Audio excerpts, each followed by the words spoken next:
Premier jour du procès de Khaled Drareni au tribunal de Sidi Mohamed à Alger. Un procès fermé au public, officiellement à cause de la pandémie.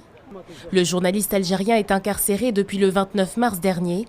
Pour ses soutiens, c'est l'incompréhension. Le procès d'aujourd'hui, pour moi, c'est comme si on mettait la liberté d'expression dans un procès, et puis c'est tout. Nous estimons que la place de Khaled n'est pas en prison, mais sur le terrain pour faire son travail de journaliste. Parce que le 7 mars, quand il a été arrêté, il faisait son travail de journaliste.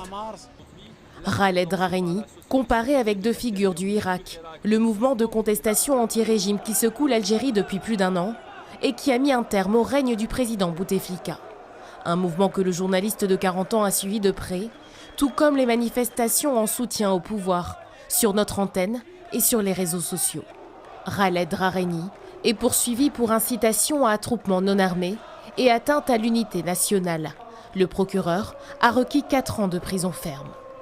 Dans une tribune, Pierre Audin, fils d'une figure de la lutte pour l'indépendance de l'Algérie et Reporters sans frontières, appellent à sa libération immédiate. Le dossier de Khaled est complètement vide. On ne sait pas ce qu'on lui reproche exactement.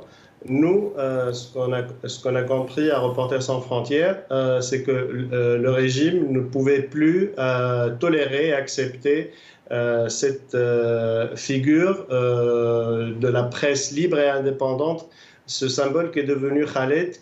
Depuis plusieurs mois en particulier, des médias algériens ont été censurés et des journalistes emprisonnés dans le cadre de l'exercice de leur métier.